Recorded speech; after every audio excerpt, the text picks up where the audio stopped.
Welcome, everybody, to the Rod Life, the only talk radio show that takes you along with host and age explorer Rod Gantos on his continuing journey of discovery into life's challenges, opportunities, options, and all the latest and greatest things that come with getting older.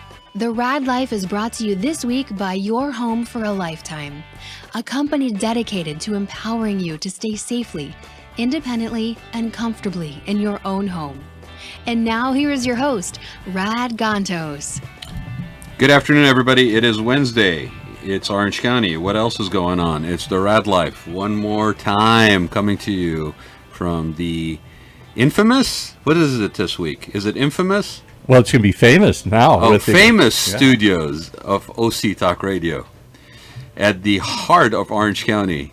Well, it's close to South Coast Plaza. We'll take that as the heart. So I don't know if you guys have been paying attention to these teasers that I put up a couple, like a day or so before the show of what's happening. And now we've been fortunate enough that we are booking about a month in advance for our guests. In fact, half of October is already filled with people. And so we're putting out a calendar at the end of every month for the following month. So you have no excuse of not knowing who's coming on and actually tuning in. Today's show is actually interesting. I got wind of this because the gentleman who's sitting to my right here posted about a partnership he just got into. Right. But before I do that, Jonathan, happy birthday. Thank you very much, Rad. It's a pleasure. He's sweet 16 and never been kissed. You got it. Bring him on. Bring him on. This is a family show, Paul. Okay, how many times do I have to tell you that? Oh, right? you're from the Middle East. Men kiss each other there, you know. Wow. Cheap, Dang, 5 minutes in the show and ethnic insensitivity has raised its ugly head. Trying to say, you know. Just because I don't lean over and give you a kiss and a hug, Paul, that doesn't mean you have to feel unloved. I love you. I love you. I could tell.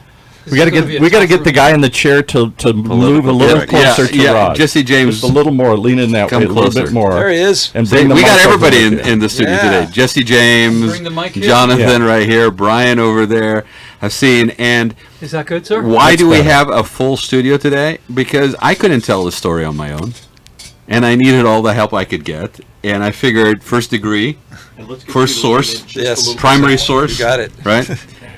See, some of the stuff from liberal arts college stuck with me, primary source and referencing. But I don't know if this is pretty fresh story, right? I mean, this is this year. Yeah, this is only 5 months ago that the original incident happened. And since then, it's pretty much grown and not diminished in any way whatsoever. Okay, so let's not give it away just Did yet, it involve right? men kissing each other on the cheek? No, probably not. No, not that I saw. No, I think it That involved was erased from the tape. Yeah. There's no footage to prove that was. We cannot confirm or deny that was part of the story. By the time the script is written, who knows? Maybe it will find its way. It was a politically correct robbery. It's a politically correct robbery. You know what? Only in Orange County. And so, for those who are eager to find out what the heck we're talking about, I want to start off by just having my guests actually introduce themselves.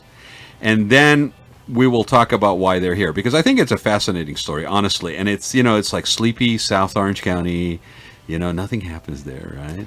Well, they don't want you to know. Well, what's fascinating about this, Brian, too, is there happens to be another historically significant similar incident. I'm not going to say what it is, right? That happened years ago, like in the 70s, I believe. And it wasn't that far away. I don't know if you know what I'm talking about. I'm not sure. Okay, I'm trying to figure that Do you know what I'm talking about, I Jonathan? know that story. You know that story, too, right? The old theater. There was similar, a very similar. It was a bank, actually, in that case. The bank was in the same building. Is exactly right, and it was politically motivated. Yeah. Right. Well, Yeah. at least it was supposed to be motivated, and a movie was made out of it, and I think it was either on Netflix or Amazon. Right. Anyway, so I'll start with you, Brian. Okay, let's do it. It's nice to have you guys, by the way. Appreciate that. Looking forward to this. And thank you for having us on. Pleasure. Getting the word out is very important. People are lighting up Twitter saying, what the heck is this all about? Well, Yeah. it's about quite a bit. I'm not sure if this story ever happened exactly the same way, but for someone to own two jewelry stores, Yeah.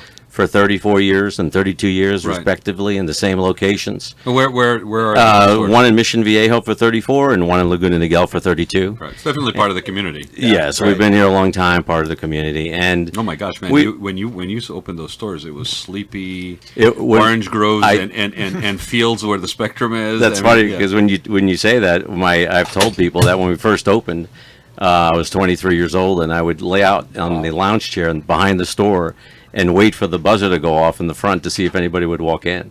So that's how I spent How my days funny. in the beginning. And now we can't take our second away from anything because we're so busy. Right.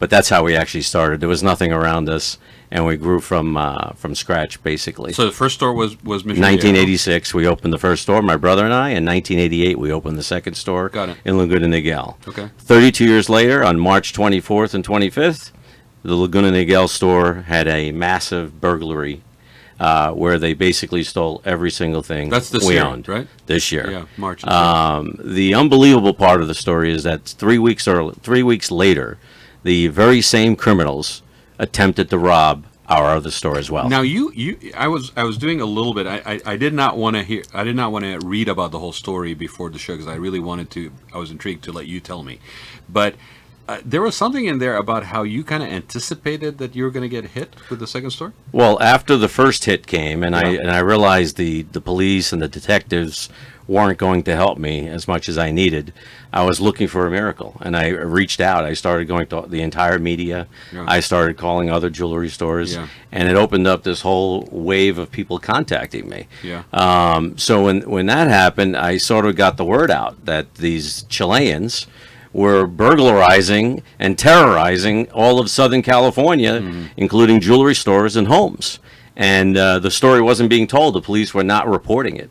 And that's when I said the only chance I had of recovering my merchandise or money or becoming whole again was to catch them quickly. So what? Let's step back, okay? I think it happened on a weekend, right? Correct. They pulled the power first on Saturday night at 11 p.m. Okay. They take the block from the power box and they go home and they go to sleep and they have breakfast the next day and they wake up and spend the day with the kids. But at night, they get dressed up in their black uniforms and drive back to the location and see if the owners have been notified by the alarm company that the power has been pulled. If the power has not been pulled, if the power has not been restored, then they proceed to break in through the ceiling, knowing that the alarm is not going to go off, and they would have the entire Sunday evening, early Monday morning. Fascinating. So their activation of the power problem, like a power issue, was to test whether the monitoring correct. company was actually doing what they were supposed to be doing. To see if anyone would put the power back on. And unfortunately, in our case, the power was not put back on. Unfortunately, in many locations, the power was not put on. Was it just the monitoring company assuming that your backup was handling it, or like what? Yes, they don't put a high degree of urgency on a power being pulled because everyone knows that the batteries. So this is a pretty kick sophisticated in. crew. This is a trained group, and that's why when we get to the movie part of Yeah. it fits in perfectly. But yeah, they're a trained group. They understand that the power. If you pull the power, it's a 50-50 shot that the alarm company would be negligent or not and call you and let you know. Step one. Even then, when the power is pulled, even if you were to be told the power was pulled, you know you have a battery running your alarm system. So Now- the power will get back on, And the power will get back on and the battery keep going. Now, if the power is not put back on and the battery dies, now you're very vulnerable and open to attack. The underbelly is prepared for a criminal to come in. So were you open that Saturday? So we were During the open. day? We opened Saturday. It was very busy, a lot of people, and we closed the store at 5:30 and went home. And everything seemed very normal all day Sunday. I was at home, watching my sports and hanging out at the house. Yeah. I had no idea the power had been pulled. I had no idea the alarm was about to die that morning. I had no idea that there were a Chilean group of people in some warehouse in Los Angeles preparing to drive down and rob me. And sure enough, that's exactly what happened. Make no mistake, these people are extremely well trained, very good in their craft. I mean, these people are not just a bunch of gang thugs. These guys knew what they were doing. They were very well trained, very well coordinated. Timing was impeccable. And later on in the story, when Brian sets them up, their timing is what did them in and their Because they were arrogance- so impeccably trained, like on a schedule. Everything was dialed in. Exactly. Right. They knew Yeah. exactly what time and when. You know what? That's why I tell people I don't have any routines.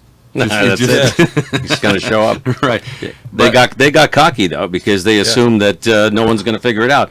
In fact, 3 robberies subsequent to when after I caught them took place right in the area, and the police caught them in each one of those locations because of what we did. But they were actually arrogant enough to even attempt another robbery after being apprehended. So not because I don't want to get there, but I really I know, we we're got an jumping hour, ahead. and I really want to basically Yes. tease the heck out of this for people who are listening now or later, right? So here we are Saturday. You open up. Now, when you I'm assuming you set the alarm when you leave. You come back and turn the alarm off when you open the business in the morning, right? That's right. Okay. Nothing triggered for you that there was anything wrong, any issues, anything like On that? Saturday when we closed, no. No, Because- Saturday. So on Monday morning, Yes. we arrived back to work to open up the store at about 9 a.m. But they pulled the electrical on Friday or Saturday? No, Saturday night they Oh, pulled the I see, power, I knowing see. we're closed on Sunday. I see. So it didn't matter because Sunday you were not going to be in there. We're not going to be Okay, in there. I'm with you. Yeah. And all they're waiting for on Sunday is to see if anyone is going to react to the power being pulled, restore power so the battery doesn't kick in. You didn't get any calls, nothing. You were at home. You have no idea. They pulled it after you left business and closed up on Saturday. At 11 o'clock because 11 we have a video showing the car arrive, 2 cars, 3 Chileans get out of their car, and you could see them walking over toward the electric box that's located behind the shopping center. And then as soon as they are at that location pulling the power out, my video stops. And that's where you can see that's where they pulled the power. So I actually captured that. And we do have that as evidence. Okay, so you don't have any indication of anything. You go in Monday morning, normal. You're going to open up for business, and So on Monday morning, my assistant got there before I did, about 15 minutes prior. And I'm in the car driving to work, and I get a phone call. And she tells me, Brian, I think we've been robbed. The door is open, the back door, something's going on. I'm afraid to go back into the store. I don't know what's in there. And I said, Liliana, just go in there. There's not going to be anybody in there now. Just go in there, and please just tell me the customer's jewelry is still there. That's all I cared about when I heard that we were robbed. I said, just tell me the this customer is stuff is customer there. jewelry that's like what, for repair, for what? For all those reasons. Yeah. We have many things left on consignment to Yeah. be sold, Yeah. and we have many items that are left to Got be fixed. And we have a very high clientele, so very expensive things. And that was my main thing I was focused on, because everything else we can get around. Customers, hundreds of them, their jewelry in envelopes, that would be a disaster. Well, and personal. There's a personal layer to that jewelry. It's not like Very it's just personal. product. It's Yeah. emotional to them. Yeah. It's Heirlooms. at my response. I felt responsible, so I also felt guilty that I allowed it to happen in essence in some way. It's So a that normal all bothered reaction. me. Yes. It's a normal reaction. You're part of the community. You've been there for 30-some years. I mean, these were not just customers. They were people that you knew. You had relationships with these people. So That yeah, was the I part totally- because I didn't have control totally get over it. fixing that. Yeah, I Brian, totally get it. Part of the reason this story was written, the way it was your commitment to your customers and your clientele. And part of the story that Jonathan was good enough to write the way he did was what you did, how you did it, and I'm not going to give away any of the plot other than this. There are so few people in the world who really give a damn about anyone or anything other than their own life. Well, see, I give a damn about you enough, Jesse, that I want to ask you to move forward a little bit in your chair so that you're. Oh, there you go. There We you fixed are. it. Paul Oh, took care of it. I'm here? All right. Yeah, Yes. you were. We could hear you, but we couldn't see you on camera, and so I Just just wanted to pretend make you're sure talking. that you were there. Just pretend you're talking into the telephone. You don't have to look at him when you talk there. Right. So Oh, just okay. talk so into the mic. if I yeah. talk on here, I'm okay? Yeah, Yeah, just you're fine, but you can actually lean a little bit. Sorry, guys. I just want to make sure everybody's on camera. There you go. pull the mic out a little bit further if you Yeah, can. we can't talk about a film production and not have everybody Just on pull the camera. mic a little Just towards your mouth. can't so do that. How's this? That's not Just really lean it up, yeah. credibility right there. Gotta be in Shut- frame. Yeah, There you be go. in frame. Got to be in the frame. Okay, You're in so the frame. we're all in frame. Brian, you could even lean in a little bit more, and there you go. We got you. All right. So yeah, I totally get that. I mean, again, and especially in that part of the county, I mean, it's a small community, It's about my integrity. and it's Yeah. about- Everybody yeah, knows yeah. each other. So Everybody knows each other. You're right, Jesse. Yeah. So it's also very difficult to replace people's personal jewelry. This is almost impossible. I could replace my own and Right. my bank account and my showcases. But to replace people's jewelry is just an impossible And task. where was this all in the safe? It was all in the safe. So basically, she tells me. So she basically responded when I begged her to go back in, and she goes back in. She's very flustered, and she says, "Brian." I'm sure she was scared. I mean, She was scared. Yeah. She says, "Brian, it's gone. It's all gone." And I'm sure, I know what the answer to this is, but go ahead and share with people what kind of safe did you have in there? I mean, it was not just a small. No, it's actually a Pinochet safe, a very high-end safe that's been around a long time. It served us very well over the years. No one's ever broken into it before. It has 2 steel plates with a 6-inch concrete block between it. It takes approximately 6 hours to cut through it. So, and I guess the thieves know that. So if you come at 11, a heavy door. I mean, just well, they actually went through the side wall. right. They didn't go through the door. And they used power tools because remember, there's no power in the store. There's no generator. So they brought their own batteries or generators. I don't know, but they did bring their own power tools that didn't need electricity to cut through the safe. So they they cut the safe with a massive hole, and then went in there and took every single thing out of it. A second safe I have that's much smaller, they actually dragged that out the back door and dragged it across the parking lot and loaded into their car. Yeah, then just take care of that later. Correct. Yeah. And so they got everything basically, and then they also rummaged through the entire store and just destroyed everything in my drawers and everywhere else. So they just cleaned you out, basically. They took every single thing you could possibly imagine that had any value whatsoever. And they had the whole day to do it. They had the entire night to do it. So when it originally happened, I wasn't sure when they came. Did they come Sunday afternoon? Did they come Sunday morning? No, they came Sunday night. Also, they even got their weekend in. That's and then- right. They returned Sunday night at approximately 11 o'clock at night when everyone is gone. Yeah. And they spend the evening in the store taking everything. And by the time daylight comes, they're out and back home again. And Sunday morning, nobody's around anyway. It's a shopping center, and so it's pretty much deserted. So they could have walked out. Now I don't know, but they could have walked anywhere. Nobody would have seen them. Yeah. And you had mentioned that they came down from L.A. Yeah, the presumption is it's Los Angeles. Sunday is night, where they're no located. traffic heading north on the freeway. Yeah, there's no. There's like, hey, we're not going to hit any kind of issues. Likelihood. It's These gonna just be empty. these people had everything dialed in. They knew exactly how to take it all down and how to open it, how to take it with them, how to not get caught, how to get home, and how to be safe. So you get to the store.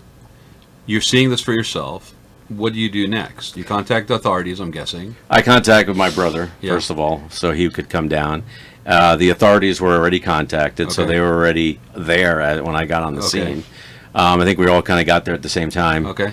And basically, when I looked inside the store, and it looked like a bomb had gone off, they had sprayed the entire store with fire extinguisher fluid, which I guess is a way of covering up fingerprints. Mm-hmm. So that's a professional thing that these thieves do. So that happened as well, but that was minor, obviously, compared to the rest of it. And then we just started to look around and say, okay, what are we going to do now? And I'm thinking we have to catch these people. I'm thinking this is not about insurance claims and recovering my money or anything like this. This is now about catching these people and getting the jewelry back from my customers. Right. You're motivated by that personal connection with your customers and saying, That is my it. integrity, my. I got to interrupt for 1 second, though. How in the world does an average business owner possibly catch professional crooks? Any crook, much less a professional team, obviously, who knew what they were doing. Well, just like you're doing now with this show. Mm-hmm. I reached out to the media. Mm-hmm. I wanted to make it a public spectacle because I was talking to the police and the sheriff's department, and what they want to do is they want to shut it down. They don't want anyone to know that the crime rate is increasing because of illegal immigration. However, it is, and these people were illegal Chileans. And that was told to me by the sheriff's department a week later. Mm-hmm. But my main focus was to make this a public spectacle, to get the word out there. And sure enough, when I did go public, I started getting calls from other jewelry stores telling me about their stories. 13 stores had been robbed prior to mine in Southern California, utilizing the exact same methods. And then other stores that had failed cases were calling me. And then other people calling me to tell me how their story went down and how the police handled it, how the insurance company handled it. So I started to put the pieces together and understanding what I was going to go through. And I figured out that there was going to be no way that I was going to receive any help besides what I was going to do myself. And so the media created that spectacle, and then I got people contacting me. And what were some of the things that were shared with you, Brian? I mean, people I'll had give been you- dealing with it more longer. Well, that the insurance company wasn't going to pay as easily as you think. Lloyd's of London is our insurance company, and people were telling me they had Lloyd's, and they're not going to pay Brian. We've been waiting months, and I was thinking to myself, well, that's not really going to happen with us. This is an open and shut thing. This is going to be really easy. Of course we're going to get paid, but that's what they were telling me. And what possible reasons would they be? I show my own bias here. I always wonder if insurance companies find ways, any claim. I mean, they're there to obviously minimize claims. But they're not in the business of actually honoring claims. They're in the business of basically getting premiums, and then they were there. But I mean, it's so much harder. I mean, anybody, even with a car wreck, anything, it's always harder Than you it think, seems, right. to do that. So something of this massive nature. It's about stalling. It's Yeah. about not paying you on time. Nor do they care about your life or what you're going through or the misery. Let you're alone in. the people that they also don't care own about that. my customers' jewelry. Do they say- Lloyd's of London is an entity? It doesn't really have an emotion. Right. Lloyd's of London is business. divided into hundreds of smaller factions that use their name. So, so everybody asks me, well, how do they feel about that? There is no feeling. It's not about feeling. It's about numbers and a computer on a screen. Right. And that's all I am to them. And I realized it that morning. I realized it. And I'll tell you, the main thing that gave me that realization was the main detective that arrived on the scene was a female, and I won't give out her name. But she went in there for about an hour and a half, and we were forced to stay outside of the store while she examined the store for evidence. I'm outside basically bawling and crying, and my family's there, and we're all in tears and thinking, wow, we just lost our nest egg. We're never going to get this back. And she comes out after her hour and a half inspection and hands me her business card, which is about a 4x6 index card size, and tells me that, by the way, I'm leaving on vacation for 2 weeks. And my heart just sank to the ground. She was leaving I- the next day, though. Next day, she was leaving on vacation, and it just sank because a minute earlier she had told me this was the biggest robbery in Laguna Niguel history, and then she tells me she's going on vacation for 2 weeks. So why was she even there? So to why was she basically- selected? Was that the luck of the draw? So again, I said to myself, wow, okay, you know what? It's not intentional. It's the luck of the draw. She's leaving for 2 weeks. All right.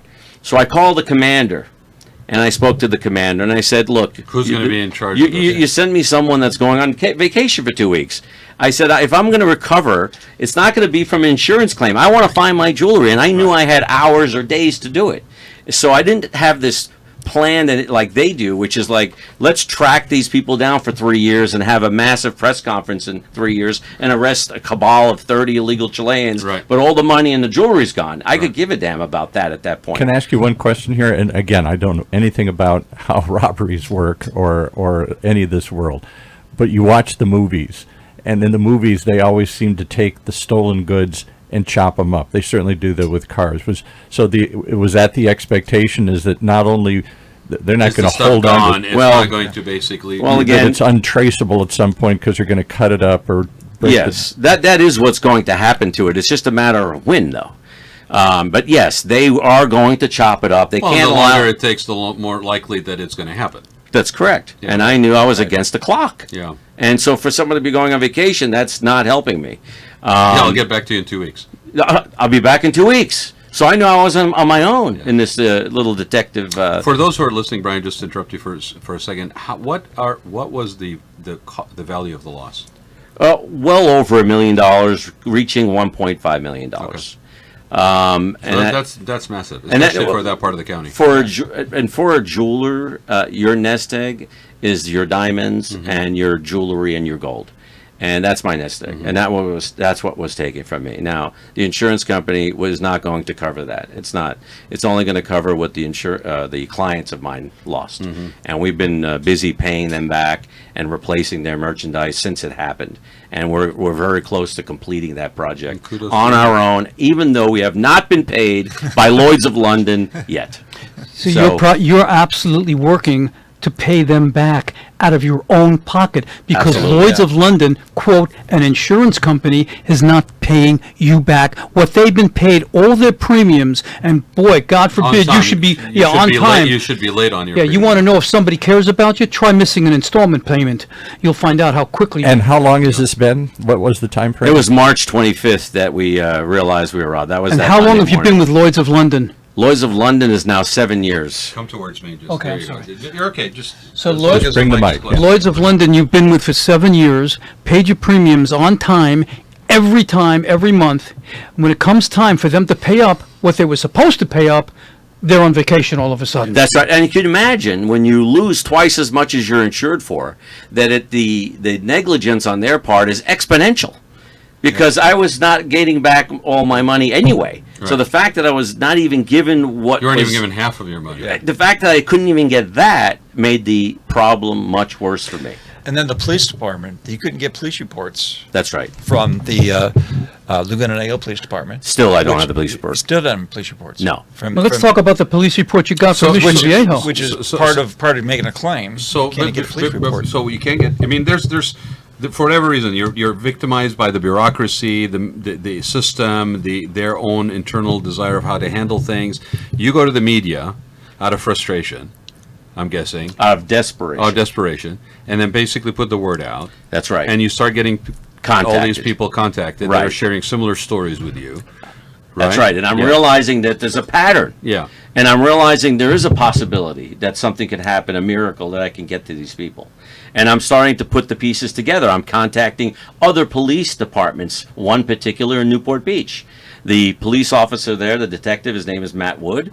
He was very aggressive with a robbery that had taken place in Newport Beach of one of the jewelry stores that's in his jurisdiction. Yeah. And so he and I had a conversation, and we compared videos, which showed the same black SUV arriving to pull out the power, just like at my store, at that store. So we were comparing notes.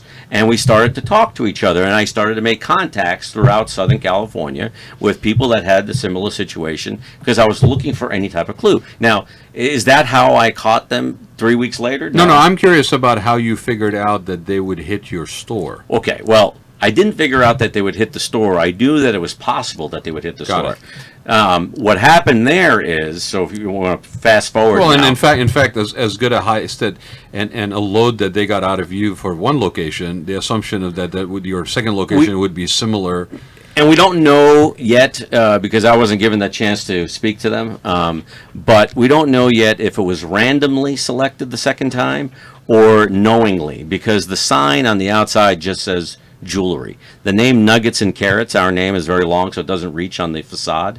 So we put jewelry out there. So I can't swear So it could that be- it they could have knew. been a random It situation. could have been random because they had gotten 13 other ones, one every week. Yeah. They were working every weekend, these people. And the police didn't let anybody know. Not only that, they were robbing every other house. Nellie Gale, Ocean Ranch, Newport Coast, all these houses are being robbed. All and it's high-end. all illegal Chileans that have been trained to do this job. And the Same police didn't MO want the for the same homes? exact MO, Right. and the police did not want anyone to know that the crime was going on in our county. By the way, just for your own edification, not only are there men involved, a few women were Yes. involved in this Chilean situation. And we didn't know that they were Chilean in the beginning. When we first started the interview, we were talking about, well, the Chilean gang. Right. Subsequent- How did you find out? Okay, so how that happened? So I speak to the commander and I complain about my detective going on vacation, and his comment was to me is, Brian, don't worry, because the other detective that's on your case, his name is Harold Baea, and he is my top guy. So you don't even have to worry, Brian. He's the top guy, and he's on the case. So even though she's out of town, you've got Harold Baea. And I said, okay, great. So now I start to hear that through the wind that there is a bus going down the following Monday, and that they know where the jewelry is, and some of my stuff is there, and this is coming to me from another jewelry store in Fullerton that had been robbed as well. And in that case, he got lucky because the safe that they took fell off the truck in the parking lot, and they had to take off. So he was spared. So, but he's he knows about my story, and he was trying to help me.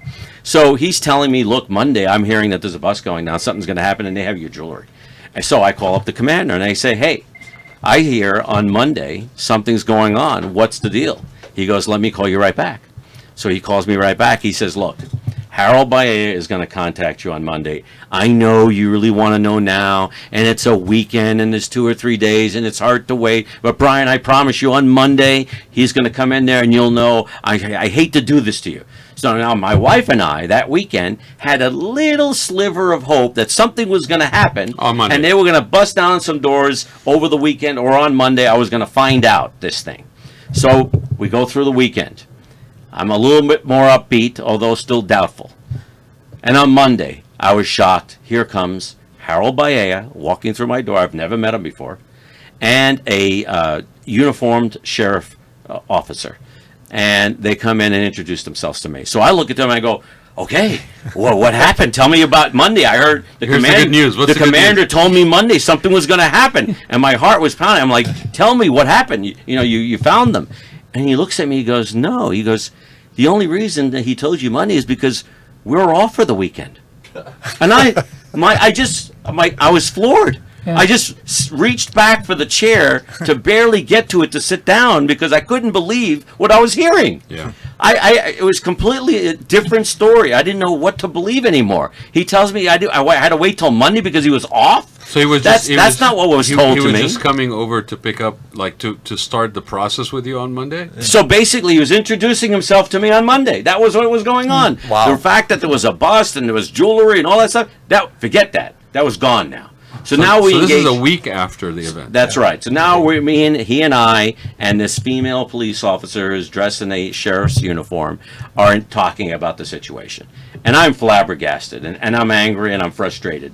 She tells me that she's actually on the case part-time while she's doing patrol because the other detective is out of town for 2 weeks. So the female that showed up is actually doing detective work while she's driving around in a patrol car for the biggest robbery in Laguna Niguel history. But it's not only the biggest robbery in Laguna Niguel history. It is a robbery that maybe they knew that at the time, maybe not, but that was part of a repetitive pattern that would require almost a task force, I would think. That's right. And I had contacted the FBI that week as well, trying to get some traction from the FBI. And my wife and I did make some contact with some people, and they were debating at the case at the time, but nothing ever came from that. And I'm not sure about Laguna Niguel, but I know, I live in San Clemente, I know that the actual police services are provided by the Orange County Sheriff's Department. Yeah. That's right. So they are not a local police. No. Yeah. Same thing They're in Laguna Niguel. contracted out in Yeah, Laguna Niguel. so and even more reason why there would be a share of information within the same entity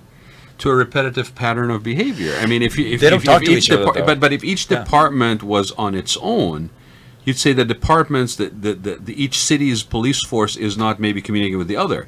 But when everything is contracted services under the Orange County Sheriff's Department, you would think that shared repetitive behavior at the Sheriff's Department.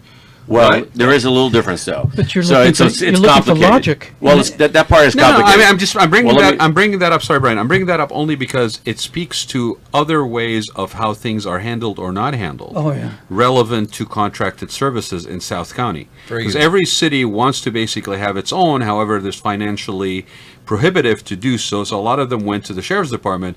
But your situation, only relevant to the disconnect, is not limited to this particular thing when it comes to South Orange County. No, this is a communication problem. Yeah. Yeah. But I will say, in terms of the way it works, Laguna Niguel and Mission Vieja have their own entity of sheriff's departments that is contracted from the Orange County Sheriff Department. So there is a wall of separation. It's a slightly larger circle. for certain cities. Yeah. But they don't share information. No, and Mission Viejo and Laguna Niguel, and I was told, and I'm skipping ahead, but I was told that Mission Viejo and Laguna Niguel do not talk to each other. Mm-hmm. So I had to be the communicator between both jurisdictions. Yeah. Because they don't communicate. Mission Viejo is not going to call Laguna Niguel, and Laguna Niguel is not going to call Mission Viejo. Okay? So that's how ridiculous it is. It's all about covering up the reality that we live in. So time is flying here, and I know you're passionate about this, understandably. we figured out the system is flawed, from the insurance to the police. Right. So to and, the- you're getting information from everybody that Right. that called So you. how ahead do now. you You- become So- Columbo and okay. figure this Clark? Well. Okay, so I needed a miracle, and the miracle was they tried to rob me again at the other store. Okay. All right. That you now, thought there's a likelihood that it could happen. It could Not happen. exactly when. I didn't know anything that it would. right. It But could. you're aware of it. I'm and you're- aware that in the back of my mind it could happen. Right. It's probably a long shot, but it might. Right. 3 weeks later, sure enough, it did. They arrived at our other location exactly at 11 o'clock again.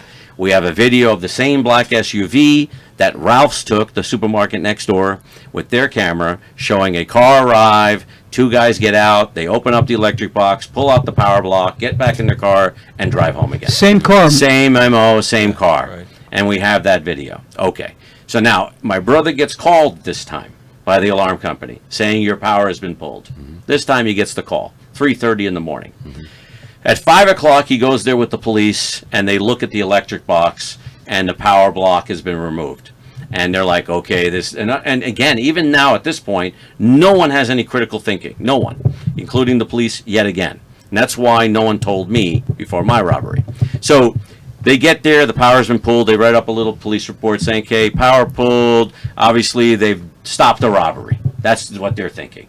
The robbery is not going to happen, and we got lucky because the next door unit had a power block that wasn't being used, so the police took that one out and plugged it into my brother's unit, and he had his power restored, and that was the end, and my brother went home, and the police left. Now I'm at home at 7 o'clock in the morning, and I'm with my wife, it's Sunday morning, and I said to her, you know what, I really want to go over there, I just got to look at the scene, I want to see the scene. And I drove to the scene, and this is when it happened to me. And this is when it came across like a miracle. I saw the nail salon women that work at the salon outside exercising in the back parking lot. It was 7 o'clock in the morning. And there was all these people there. And I said to myself, wait a second. They're not robbing us now. They're not going to rob us Sunday morning when all these people are here. They're not going to rob us Sunday afternoon like Jesse was talking about. They're not going to rob us Sunday evening. Because you didn't really have any idea when the robbery happened. At that point. Exactly. Okay. We had a wrong idea because the other police told us something different because they were wrong. But needless to say, I figured it out. I said, they're coming back tonight. When everyone is gone, they're going to come back tonight and check if the power has been pulled. So what I'm going to do right now Pull the block is out. pull that power block Yep. back out and set them a honey trap. And I just went crazy. My whole body just started it was filled goosebumps everywhere. So I pulled the power back out and I raced home and I started telling my wife and I said, I want the sheriff's phone number. I'm calling the sheriff directly right now. I don't want to talk to any detectives. I don't want to talk to any people. I want Sheriff Barnes. So I find this phone number and I dial it at 7:30, 8 o'clock in the morning. The sergeant tells me he cannot allow me to speak to the sheriff because of the process. I had to speak to him. I said, okay, here's the deal, Sergeant. We're going to be robbed tonight by a Chilean gang. They're going to show up probably between 9 and 11 o'clock at night. They're going to be driving a black SUV. They're going to cut a hole in the ceiling. They're going to drop down, and they're going to cut holes in my safe and rob us. And we're going to catch them because I'm going to pull the power back out, make them think that it's not on, and stake out the store. And I need your help in this as we do this. And he started listening to me. And then I tell him, I need a detective, a patrol officer, to meet me at Ralph's so we can view the video that shows the black SUV pulling out the power. Mm-hmm. So I raced, he agrees. I raced to the shopping center. I meet my brother there. We're outside of the Ralph's. The manager is refusing to show us the video unless the police is there. The patrol woman drives up. She won't even get out of her car. Okay, I'm looking through the window like this at her, and she's telling me, yeah, Ralph's has this policy. They won't let us see the video. You have to go through this process. I said, look, you see that store right down here? That's going to be robbed tonight, okay? We need to see the video, and that's how we're going to stop this robbery that's going to take place tonight. They've been robbing all of L.A. and Orange County. This is important, and she wouldn't listen to me. Then suddenly, on her little computer in the car, everything I had told the sergeant starts coming through on her screen, and she stops. And her whole emotion changes, and her whole demeanor changes. And she goes, "Oh, hang on. This must be about this is about you. Hang on." And she starts reading it, and I'm poking my head through the window like this because she wouldn't get out of her car. And she starts reading. She goes, okay, let's go inside to Ralph's. So whatever the sergeant sent her convinced her that it was important enough. We go inside, and the Ralph's Center guy tells us only one person could see the video. So I said, well, that's going to be me. Because I know the video of my shopping center, and I know the video of the Newport Beach shopping center from Matt Wood. I go inside the room, I look at the screen, it's a little 6-inch screen, and there's the same exact car. They pull the power, and they get in the car, and they leave. So I knew then, this is it. I walk outside, and I start to tell that patrol officer, it's going to happen. It's the same car. Yeah. So now she starts to change her demeanor, and she's getting into it now. And now suddenly we're having a meeting, a powwow in the shopping center in the parking lot with approximately 4 sheriff's cars that have now driven up. And we're having this talk. Yeah. And I'm telling them we're going to be robbed. And the things I was hearing were just shocking to me. One officer tells me, yeah, we're going to do extra patrol tonight. And I'm like, no, we're going to do less patrol. I don't want to stop them from coming. I want them to come why wouldn't you and want to get catch them? in. Yeah. And I want to catch them because I want to go to their house and get my jewelry back. So no, you're not doing extra patrol. Another one, a female officer, tells my wife, and it has my wife fuming, tells her that, if you see them getting away, you just get in your car and follow them. That's what she told them. You're pursuing them now? So she wanted us to pursue them. So as it is already, I'm in the stakeout, okay? My brother and I and my other brother, we have 3 brothers. We're all No, it's even better. You're setting the trap. That's right. You're in the stakeout. That's right. And you're going to pursue them. And they want us to pursue them.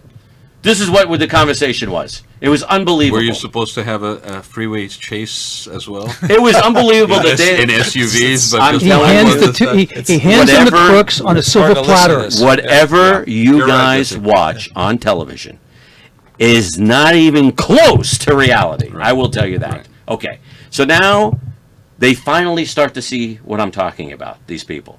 And whatever degree of amount of believability they had, I don't know. But it wasn't enough. So we agreed to come back that night and stake out the store. They knew, my brothers and I... And by this time, you're like in the afternoon. Well, this is still 10, 11 Oh, o'clock in but the morning. But the clock's ticking. Tox click. I know I'm going to be here tonight. And I'm going to have my first stakeout ever. And so my 3 brothers are staking out the front of the store. Not the police. We're the ones in danger. And I hired a friend of mine that is a detective to be there with a weapon guarding the back of the store. And we also emptied the store out of all high valuables just in case this thing went wrong, that they wouldn't get it. And now at 6 o'clock, I show up. I wanted to be there first. I said to myself, maybe they're going to send a lookout first to see if the power's been turned on, and I want to catch that even. So I got there early. That didn't happen. About 8 o'clock, everyone's there now. All my brothers, all the people I have on my team, and the police are hiding. Where are you? Across Guys are the in your street. cars in the parking lot? We're in our cars in the parking lot right in front of our store. And now we're watching. And we're looking at everybody, thinking that car, that person walking, this person walking. 2 we picked up right away. There was 2 people dressed in full black, 1 female, 1 male. There was no doubt they were part of the entire plan. One was carrying a little satchel. I guarantee the saw was in it. Another one was carrying 2 very heavy duffel bags. And they were walking back and forth for 2 hours. Okay, no problem. I'll skip ahead. At 11 o'clock at night, while we're sitting there, and the police are probably thinking, oh, he was wrong, they're not coming. Well, sure enough, I nailed it. Because here comes 4 cars in military order, driving right past us between the parking spot and the jewelry store. They're equal distance from each car, at the same speed traveling. And as they get toward the end of the convoy. building, It's it's a a convoy. convoy. And there's 4 cars, and there's 9 illegal Chileans in those 4 cars. And I see 2 cars peel around the back of the building, and 2 cars peel around the front and park right next to me and my brother. And we're all there together. And the 2 cars go around the back, and we're all on the phone, by the way, with Wait, my tell him how detective. close your brother was to the guy because your brother had to lay down in the car so he My wouldn't see brother him. was laying flat, hiding in his car, and the car that pulls around the front parks perpendicular to him with their light shining through his In the car, car. into the jewelry store to see if they could see anything. And my brother is hiding in that car. And he's on the phone screaming, and the police are like, oh my God, you got to get out of there, blah, blah, blah, blah, blah. So we're in danger right now. Right. The 2 cars go around the back, they do a lap, they go around and go around the back again. That's where they drop off the guy that gets onto the roof that's going to do the cutting very shortly to go through the ceiling. Then they come back around the front and park with the other 2 cars. So now there's 4 cars, 9 Chileans are in those cars, 1 is on the roof that's getting ready to start cutting, and me and my brother are parked right next to them. And we're thinking to ourselves, holy cow, what are we going to do now? And the police are saying, you guys got to get out of there now. So we start thinking. So they tell my brother, look, you got to get out of there. So he drives off. So were the literally- police just on the phone with you? Or The were they police were on the physically there? phone. They were just No, on the police phone. were hiding across the street. They had clear We were the instructions. ones in danger. We were the So ones in did, danger. did they try to get you to not be in that parking lot? Like No. The police told us, when you hear the sawing of the roof and the hole being cut, you tell us to come in. Because now you have a break-in. That's right. They told us, wait till that moment to hear the cutting. But there was no discussion or any instructions or suggestions from the police as you, a citizen that is not basically anything other than a business owner, that basically you should not put yourself in this clear danger. Zero. Yeah. Nothing. I put myself in danger. My brothers put themselves in danger. You know what I'm saying? Like we we're were telling trying- you what you're about to do, and, Nothing. and instinctively Nothing. I would say, hey, listen, Brian. Exactly. Maybe you shouldn't do this. The Maybe opposite. like across the street, like if you're gonna do, but it could go wrong, and your life's in. You would think, but it was the opposite. Well, he had called for undercover police. Okay, remember? so and, yes. and they're not working on the weekend. So I said in that powwow in the morning, I said, undercover police. Do you have any undercover police? And they tell me they don't work on the weekend. Then they tell me, call your Laguna Niguel detective. Jonathan, I'm really starting to see this thing formulating. Oh, out. no, the Right, movie, right. I'm telling you, it's going to be a 3-hour Personalities and- movie. yeah, Right, right. So listen to this, because we did skip ahead. I want to go back to the point that Jonathan So we just got about mentioned. 10 minutes. We got to get to the punchline here. We might need to go a little over. Okay, so we can go over here. I'm fine. You're fine. Keep going, Brian. So they tell me to call Laguna Niguel detective myself and tell them we need extra support at my stakeout because they don't talk to each other. Oh, you got to call the police. I got to do department. it. Yes. So I go home. Hello, I'm Brian. That's right. You don't know me, but I need to call for That's a right. backup. Brian, And, tell them about and the the real helicopter. detective's on vacation. Tell him about the helicopter. Okay, so I call Detective Harold Baea and I leave him a voicemail. And I email him 3 times. Harold, I'm desperate. We're going to be robbed at Mission Viejo. They're telling me to contact you. I need extra support. We're doing a stakeout. I'm setting up a trap. Nothing. No response from Harold Baea. 3 emails. Now, I'll just skip ahead. That following week, after the whole thing was blown apart, I asked the commander, Matt McDaniel. I said, hey, Matt, how come Harold Baea, your lead detective, you told me was your top guy, didn't respond to my email? You know what he tells me? He tells me, because he quit that week, and he no longer worked in that division. And nobody told us. So the top guy Yes. that was sitting in place of the one on vacation was no longer there. And you didn't have anybody else assigned. That was it. And no one told me. So my emails and my voicemails went to thin air. Yeah. So I never got a response. So it was just me and my family and these police officers in the background at the stakeout 3 weeks later. Okay, so it's 11 o'clock. Whatever. So it's 11 o'clock. These Yeah. cars show up. Now they're parked in the front. Now we have to drive off. We drive off and find our way around. I go behind the building. I get out of my car. I walk up to the wall, and the building happens to be lower. So I'm at a Wait, higher- you wait till everybody unloads out of their cars before No, you drive no, off? I mean, no. you're right next to their cars. No, I'm with them in the cars, and Okay. we're staring at each other. Okay. They're looking at me. I'm looking at them. I made contact with, I'm sure, who the leader. He Yeah. looked like a movie star, this guy. He was right behind my car. He looked like David Beckham. I looked at him and I went, wow, this guy is the leader. He's not climbing on any roof. He's not cutting any safe. That's the guy that sits out in front and waits to see what happens Yeah. and drives off Yeah. when they get caught, if Yeah. they get caught. Yeah. So I saw him, and I saw another guy get out of the car and get into another car. I watched the whole thing. And they're aware that you're there. They're aware we're there, but they don't But know they're who not we are. connecting the They're dots. aware somebody's there, but they don't know who he CBS is. is open. Oh, so they're thinking- So there's a possibility we could be there. Okay, Right, so right. they're not. Right, it wasn't an empty because parking lot. They know that the police are so weak that they're going to get away with this. They're not sitting there worrying about anything. And that's the point I'm trying to get to, is that there was a certain amount of arrogance and hubris. Bingo. Right, okay, got Absolutely. Total hubris, and it just felt they could get away with anything, and Got they're it. probably right. So I drove around the back. I go up to the fence. It's the middle of the night. It's dead silent. I'm on the street corner by myself. And I'm looking at the building roof. And I hear the cutting. A handsaw cutting into the roof of my building.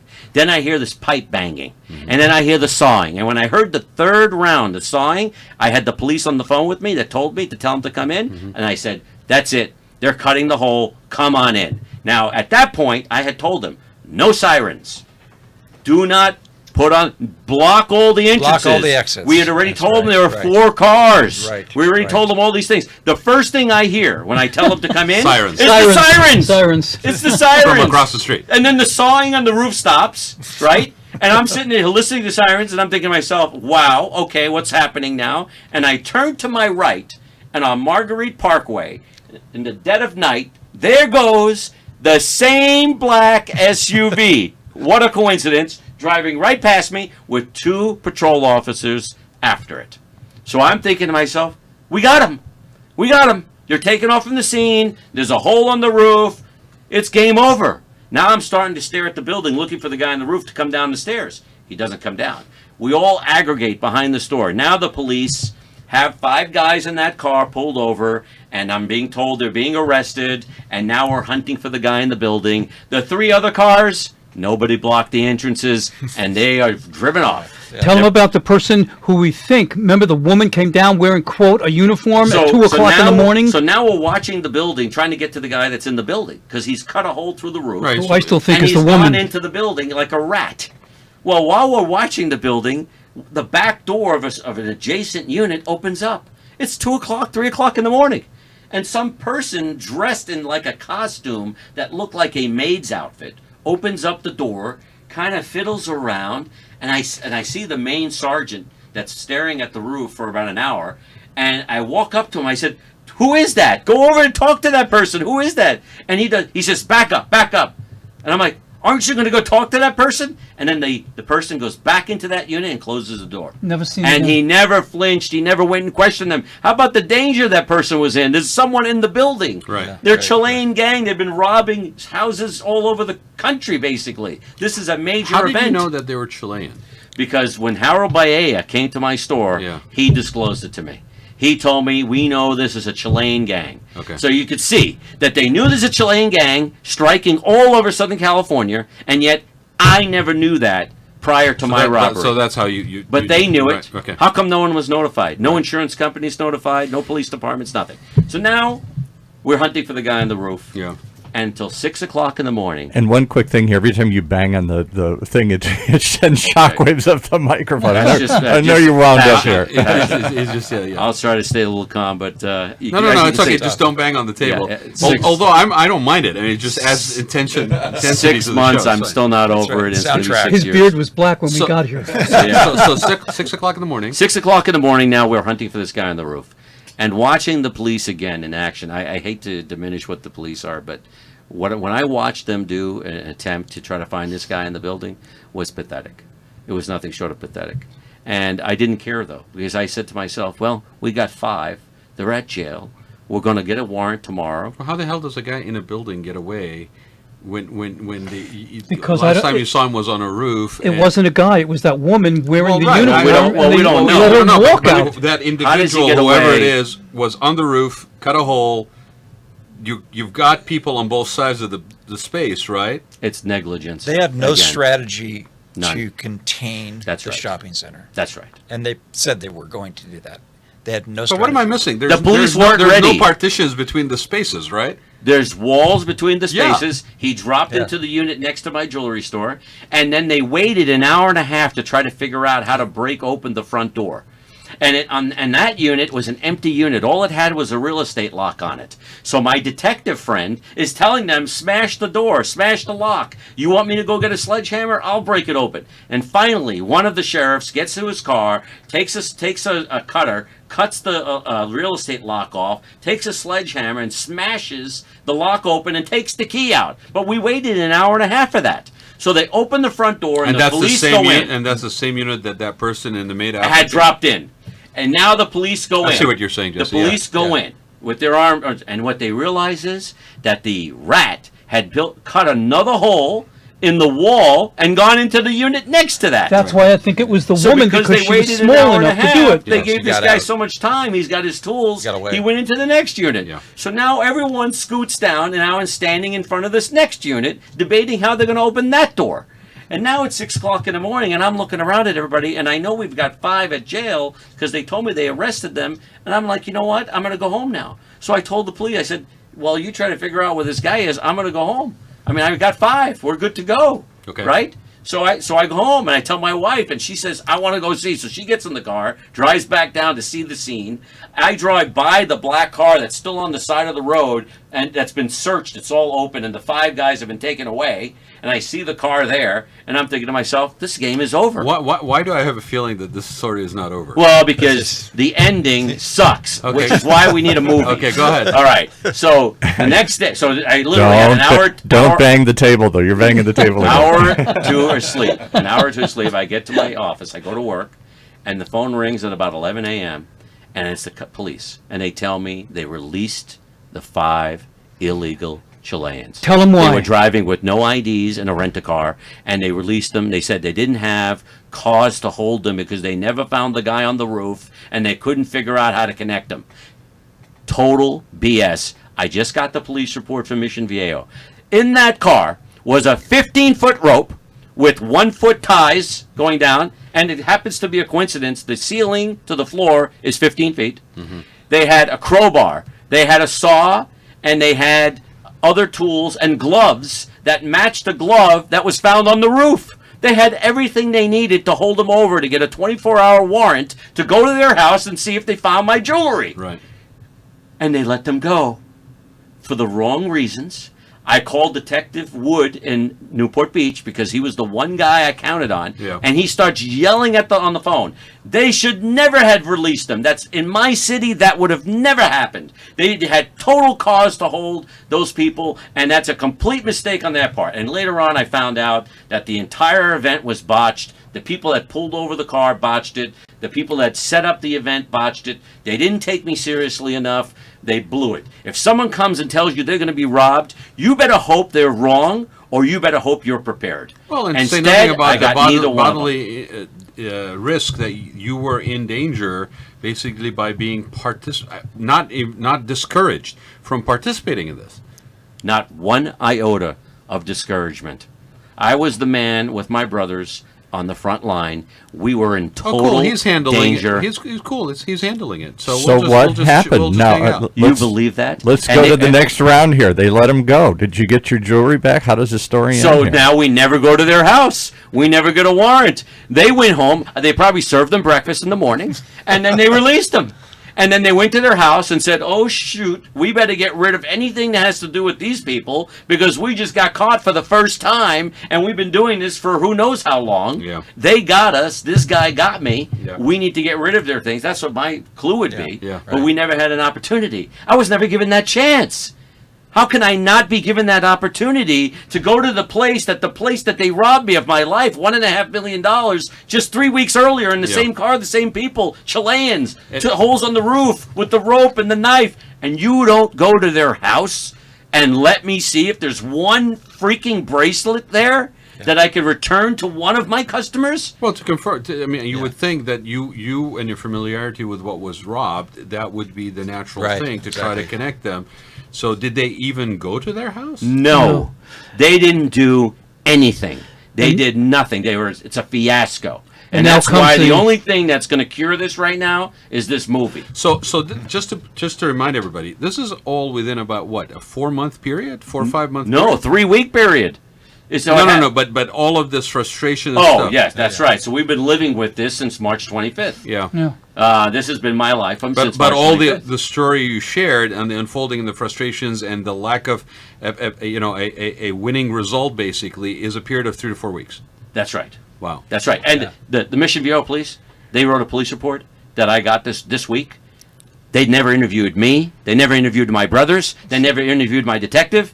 How can you write a police report without interviewing the main people that told you at 8 o'clock in the morning it was going to happen? Why were you even there? I told the police. I said, the only reason you were there at 11 o'clock at night was because I told you they were coming. Right. How much more evidence do you need? Right. Am I a psychic? Because it's either that I'm psychic or it actually happened.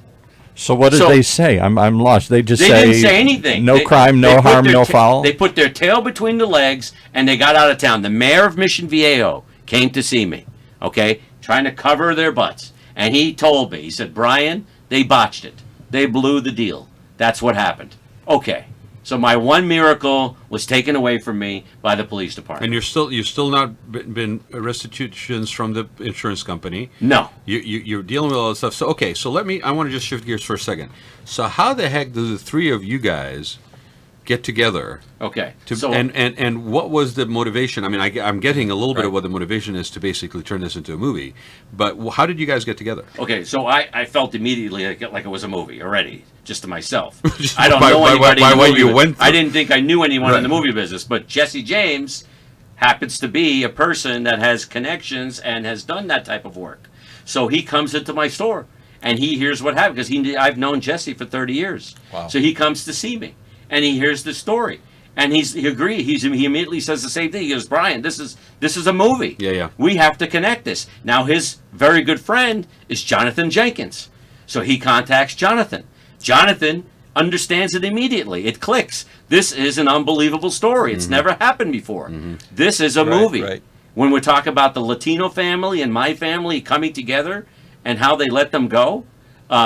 So the movie is there to be made. And now Jonathan took the duty upon himself to write a treatment. So I came in and heard this story, came back the next week and put it all on camera, 2 cameras. Yeah. Because I'd be able to write anything, I had to be able to pull out all this information you just heard. And there's even far just more. like we were doing kind of today. There's far more detail. Yeah. It goes deep.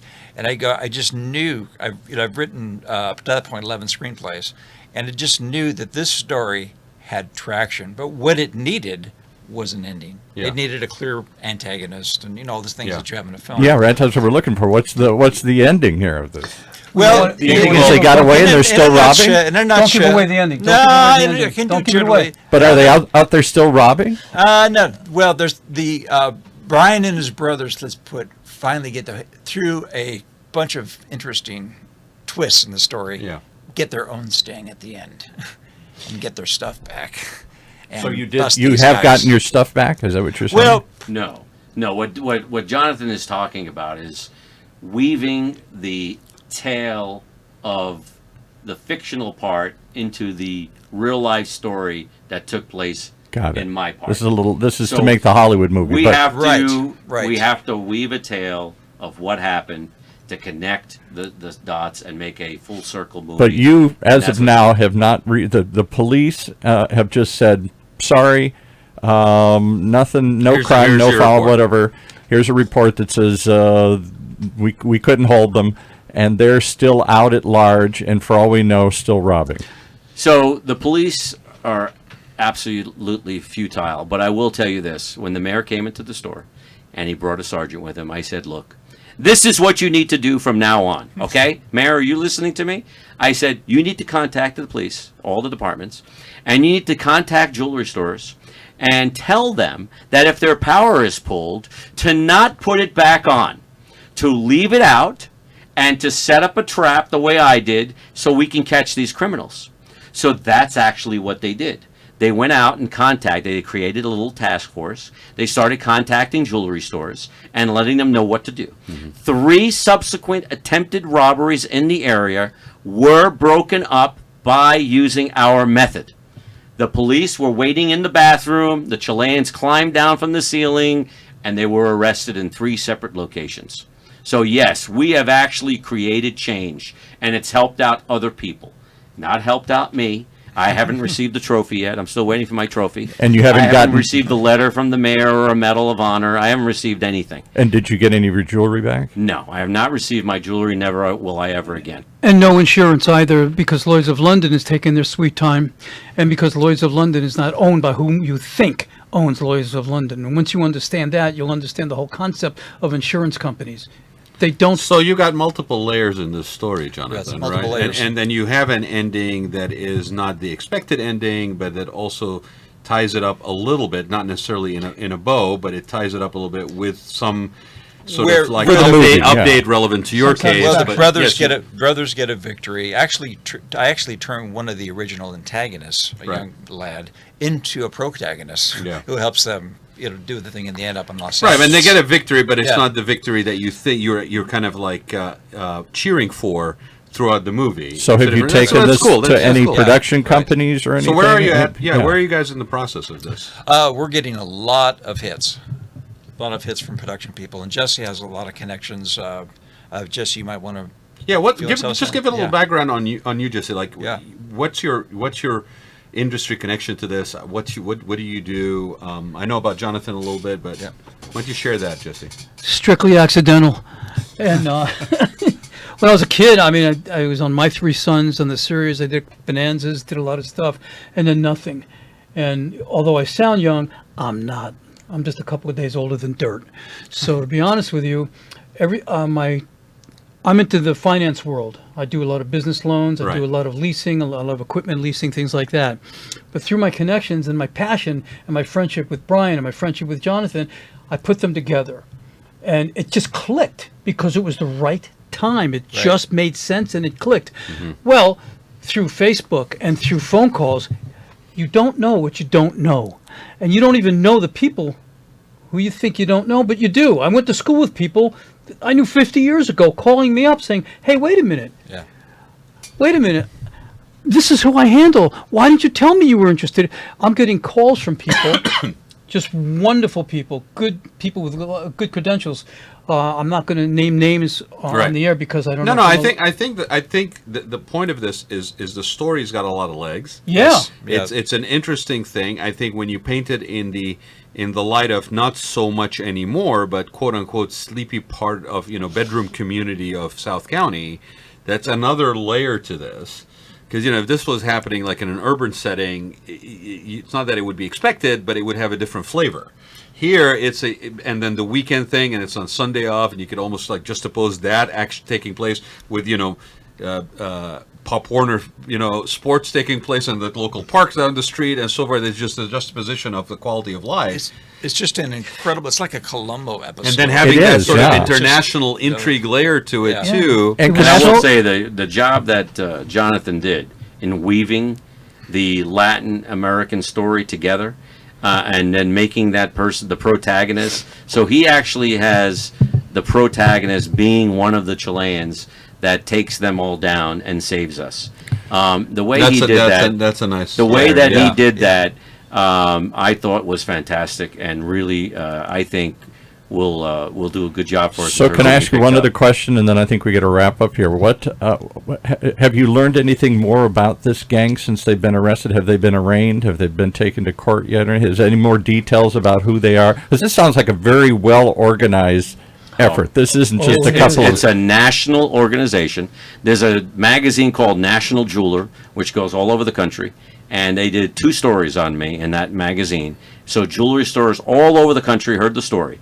Yesterday, I had a salesperson in my store, and he travels all over the country, and from Arkansas, and he tells me I was in an Arkansas jewelry store, and they told me that they had their power pulled last week, and that they knew to call the police and to not put the power back in because they had heard of my story in the National Jeweler magazine. So you could see that it's a large cabal of people. They're coming in illegal because Chile has a special visa program available to it from our government that allows these people to come in. And they were released, in my opinion, because of the sanctuary state laws that we have in this state and many others. So when they were released, you would think they'd be released to the Special Division of Border Patrol. And how do I know about that division? Because a few weeks ago, I was visited by these 2 gentlemen, totally undercover. You would never know these 2 people were wearing badges. And they walked in and they said, "We'd like to speak to Brian Hassine, please." And I looked at them, I said, "Well, I'm Brian Hassine." And they pull out these badges. They go, "We want to talk to you right now." So I walked outside with them, and I was befounded. I couldn't believe what was going on. And they tell me that they heard my story, that I was on the John and Ken show, and they heard the story, and that they want to know exactly who released them. Because the people that released them should have released them into their custody. Right. And so I gave them a list of the names of the detectives and patrol people that released them. And they were fuming that they weren't released to their custody. And that just happened. So you could see that there's a disjointed effort going on. Well, there's a cover-up as well. There's almost and I think it's not something that is current only. I think this speaks to that disconnect and not lack of communication across disciplines and authorities and jurisdictions, which you hear about all the time, relevant to traffic, relevant to all kinds of things. And, you wonder what that is all about. Is it about influence and control and territorial sense of, like, this is my territory, jurisdiction I take very seriously. This is my jurisdiction, who's going to claim it kind of thing? Because this is not a new disconnect story. Like we've heard of firefighters who don't have the same radios as the cops and emergencies and all these things. I mean, this has been going on. It's a fascinating. Every time we have a crisis, and it sounds like this gang, whoever that would be the story I'd love to hear eventually written. Is who are these people? They figured out all the seams in the system. They figured out that in sleepy suburban areas like Orange County, the police probably aren't prepared to handle these kinds of large-scale robberies. They don't have processes in place. They don't train for these things. They don't happen very often. They don't have coordination between different divisions. They don't know what to do in these situations. And that's how this film starts. We actually start in Chile, where the gang is being trained. Okay? Yeah, but you got to remember and how they get into the country is they have a 90-day visa, which was set up after 9/11, the 9/11 Commission, where you could go for a vacation or a business trip. Without you just go punch your stuff into a machine, and you just get on an airplane. You get a 90-day visa, and you can jump. Once you get that, you can jump to about 9 other countries within that 90 days. So this is in Britain. This is in Canada. This is a big operation. It's very well trained in Chile. They're being guided and helped, not only financially, but they're being guided educational-wise. They're being trained. If you don't think that people are being paid off, right? You don't think that people are going to be now with Brian's situation? You don't think people were paid off and here's part of this jewelry, here's this, or this. This is huge. This isn't just 9 people who came over from Chile. Oh, let's just rob jewelry stores. This is a well-trained organization. Yeah. My question was, they had no ID. They had no driver's license. They had nothing. How did they rent the cars? Okay. How did they get there? All right. I do want to wrap this up only because we're running out of time here, and I really want to just ask. So, how do people find out more about this? Where are you in the process? Do you have a script? Are you looking for financing? Do you have that crowdfunding to raise and do it or anything? No, we have the treatments completed. Okay. And so and I've already written a much longer treatment. So the script is pretty much outlined. Okay. So we'll be looking for seed money to write the script. Okay.